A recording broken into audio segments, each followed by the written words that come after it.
Hi, Brittany. So this is the book I was telling you about. And remember how you were talking to me about your Advent thing that has chocolates for every single day? This is a book about Advent. And that's what it's called. It's called Advent. And Advent is the season that leads up to Christmas. Okay? So it's during that Advent time that we're preparing for Christmas, we're thinking about Christmas, we're reflecting on the past year, all the things we did this past year. Sometimes we think back, right, to other Christmases a long time ago. And in this book, I haven't read the whole thing yet, so I'm not sure what everything that's in here, but I know that this talks about the author, the lady who wrote it, her Advent time. It talks about people from a long, long time ago that are in the Bible, their Advent time. And what the important thing that we need to remember is that Christmas, right? Christmas isn't just about waiting for Santa. It's not about that. Advent, when we're waiting for Christmas, is about Jesus's birthday, because Christmas, we celebrate Christmas because that's Jesus's birthday. So that's what this book kind of shows us, all the different ways that people think about Advent time. Okay? So let's see. Let's get into it. This is by a lady named Laura Alary, and it's called A Child's Guide to Advent and Christmas. See? Okay. This is the season of Advent, and my church is dressed in purple. So I don't know if you can see it good there. But a lot of churches this time of year, they'll hang purple, 3 purple, I don't know what you'd call them, like banners almost, and then 1 a different color. Sometimes it's white, sometimes it's pink, sometimes it's yellow. And it's for the 3 weeks. The purple ones are for the 3 weeks leading up to Christmas, and then the other color is for Christmas week. So her church is all ready for Advent.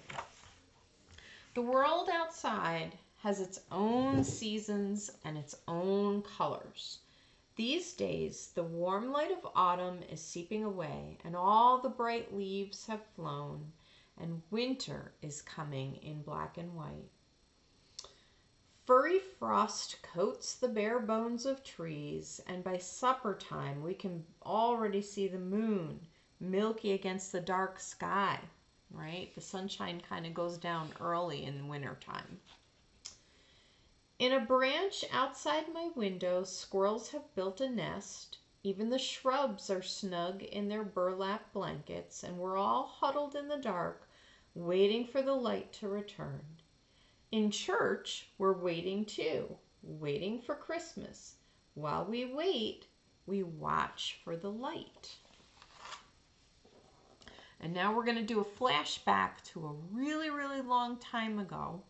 In the Bible, there were people called the Jewish people, right? And they were waiting too. They were waiting for Jesus's birth. And it was a very dark, hard time for them.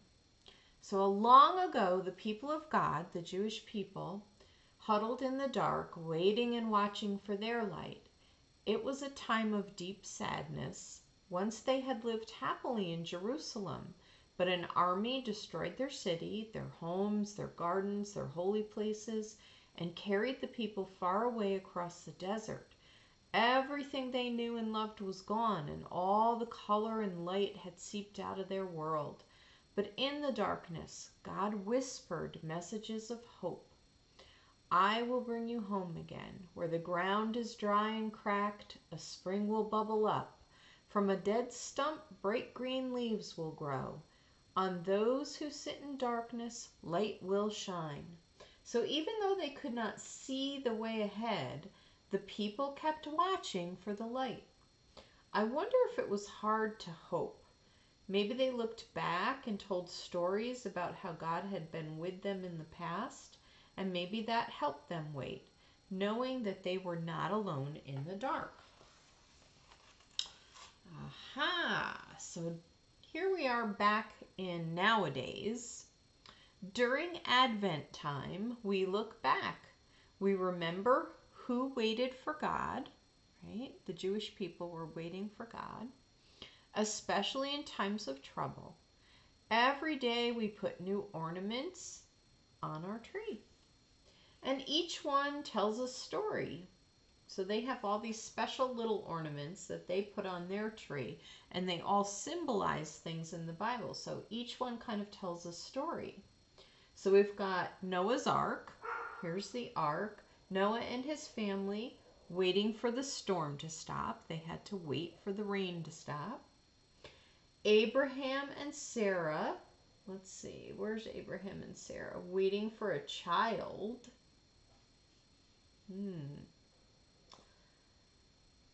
The Hebrews in Egypt, waiting to be free. Miriam and Moses, waiting to see the promised land. And the people of Jerusalem, waiting to go home again. So these are all stories from the Bible that are on ornaments that this author puts on her tree. Sometimes we feel like we're waiting for something. And sometimes I want God to come and help me. So their stories are my stories too. During Advent, we practice waiting and watching. We look through old photo albums, we watch movies from when we were little. We try to see how God was with us in the sad times. Sometimes we see more clearly when we look back, and every night we ask, where did I see God today? And sometimes I write about it in my journal.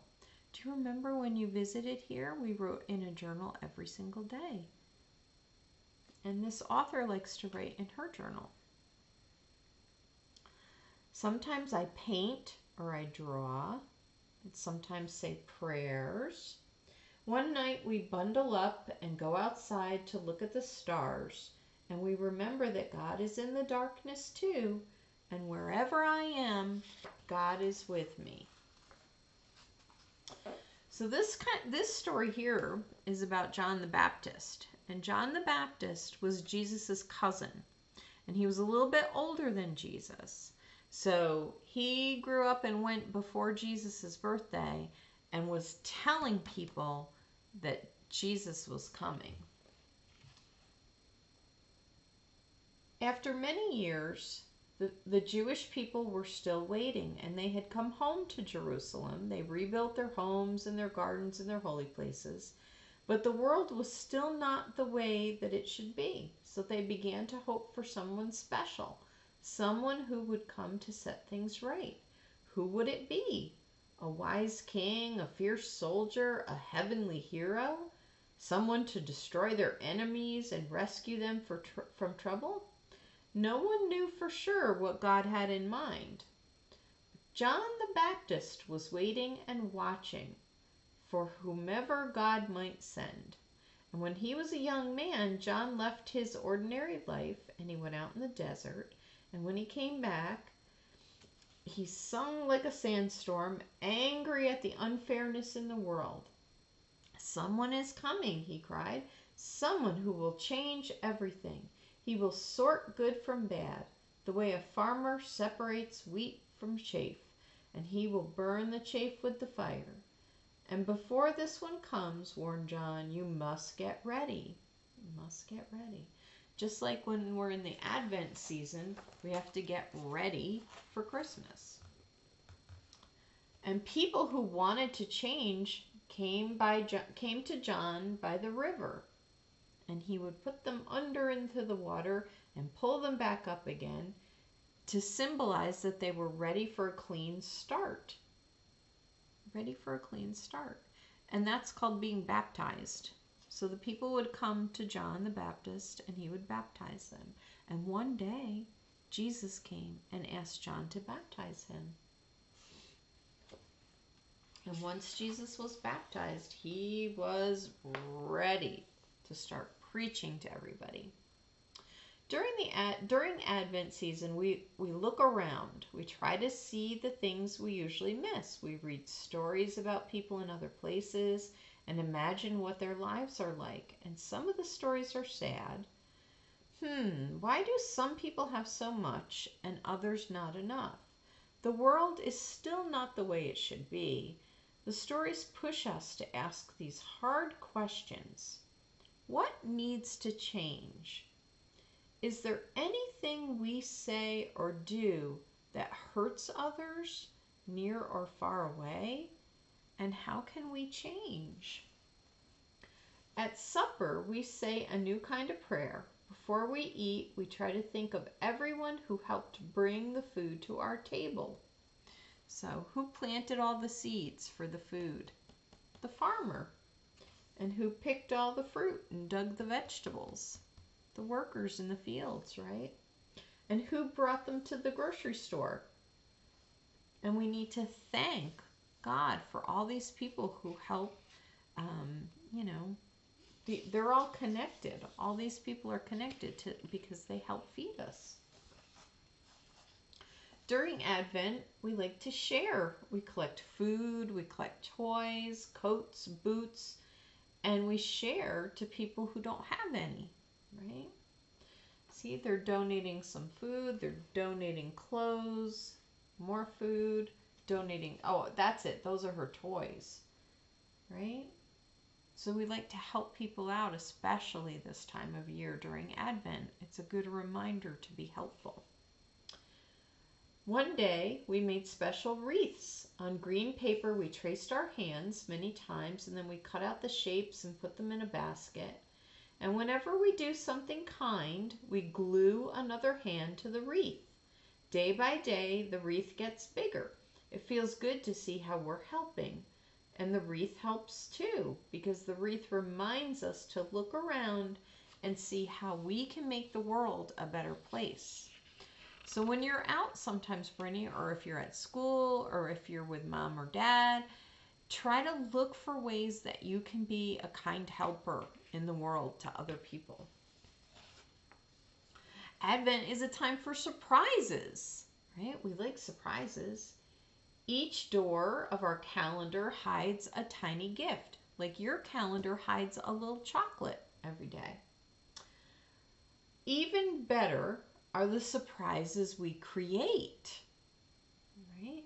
With paints and stamps, we make cards, and on each one we write a nice message to someone who needs some cheering up, right? Or somebody we want to make them happy. So we send Christmas cards to people. We hope that the cards will be a bright spot in their dull day. Sometimes we bake cookies, we put them in pretty boxes, we load our boxes into the wagon, and we walk around and we deliver treats to our neighbors. Some people do that, yeah. And their faces say more than words. Wonder, thanks, joy, delight. On the walk home, our wagon is empty, but our heart is full. Sometimes I think I can see God in other people, and I wonder if they can see God in me. And God comes in ways that we don't expect. Now we're going to go back in time again. We're going to go right back to right before Jesus was born. And this is a lady named Mary. And if you remember, do you remember the little play set you had at Grandma's house? And it was the manger, the stable, and it had baby Jesus in it. And baby Jesus had mom and dad was Joseph and Mary, right? So this is Mary, Jesus's mom. Mary was waiting too to have her baby. She was counting the days until her wedding. And while she waited, she dreamed. She dreamed of her new life with Joseph and of the children she hoped to have, and maybe grandchildren someday. But into her daydreams burst the messenger, who was an angel from God, with astonishing words. Mary, the blessing of God is upon you. The Holy Spirit will overshadow you, and you will have a child who will be called the Son of the Most High God. A light for people everywhere. So her baby Jesus was going to be the light of the world for people everywhere. But Mary wondered, how can this be? What will people say? What will Joseph say? Will people believe me? What will this child become? How can he possibly be the one we have all been waiting for? See, all the Jewish people have been waiting for Jesus, right? I wonder if Mary was scared, or if she felt like she couldn't do it, right? Or if she wondered what Jesus would be like. It's a lot for a mom to wonder. Each Sunday of Advent, we light a new candle on the Advent wreath. So there's a wreath that sits up on the altar at churches. And when your dad was little, Brinny, he got to light one of the purple candles when he was a little guy. Yep. I love how the light grows and grows. 3 of the candles are purple, but on the 3rd Sunday, the candle is pink. So we've got 1, 2, 3. Actually, the 4th Sunday is pink. People say that it's pink because pink is the color of joy, and we are joyful because it is almost Christmas. Our waiting is almost over. But I like to think that there is another reason. Pink is also the color of new things. Pink sunrises, baby birds, cherry blossoms in the spring. When I draw a picture of Mary, I color her in pink. And Mary said yes to something new that the angel brought her. And her yes brought the light of God into the world, and that makes us joyful. During Advent, we try to be brave like Mary, and we say yes to new things. We ask a new family to come for lunch. I talk to a girl who's just moved to my school. We peel potatoes in a kitchen and visit with people who've come for a hot meal. Maybe we have made the world a little brighter.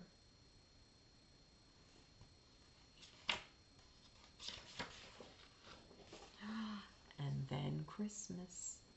There's Christmas. One night in Bethlehem, months of waiting came to an end. It was not what Mary had expected. She had imagined giving birth at home, within her nice, warm, safe circle of her family. But baby Jesus came in his own surprising way. Cuddling him by lamplight, Mary marveled over his tiny fingers and toes. How could someone so small fill her with so much love? Oh, yes, and soon others came looking for baby Jesus too. Shepherds with their bleating sheep and following the rumors of a savior. Women from the villages with steaming dishes of food, drawn by compassion and curiosity. Scholars with books and star charts and precious gifts, thirsty for truth and wisdom. A king, maybe, right? They were looking for a new king. And what they found was that baby Jesus was the new king. Here are the wise men. Do you remember in the little play set we had? You had camels, and there were the 3 wise men, the 3 kings. Yeah. And here they come. They're all coming in looking for Mary and Joseph and baby Jesus.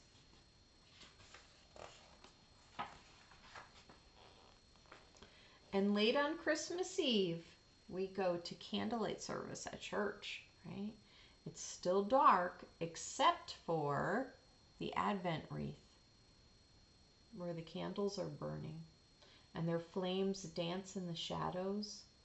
Only the tall white Christ candle remains to be lit, and we listen to words from the Bible, ancient words from people who wondered and watched and waited for God to come to earth.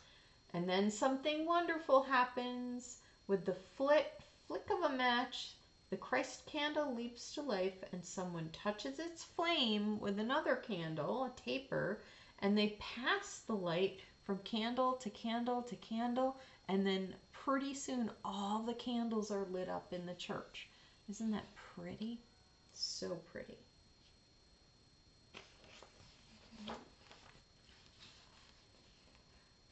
I used to wonder how we could still be waiting for someone who was born so long ago. But now I see.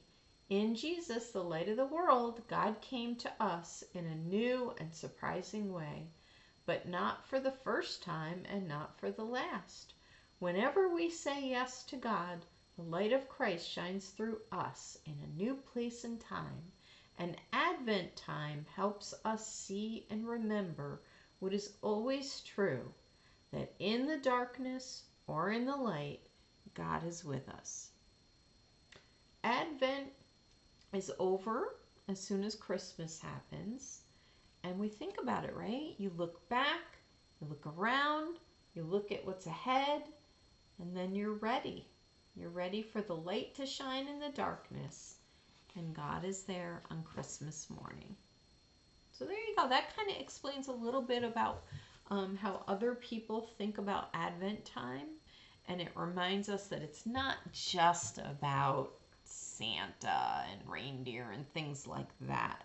That it's really about Jesus's birthday, because Jesus is when God was born and came to earth. So we got to think about it that way. So I hope you liked all the pictures in the book. There were some pretty artwork in here. And I will talk to you soon. I love you, Brittany. Bye.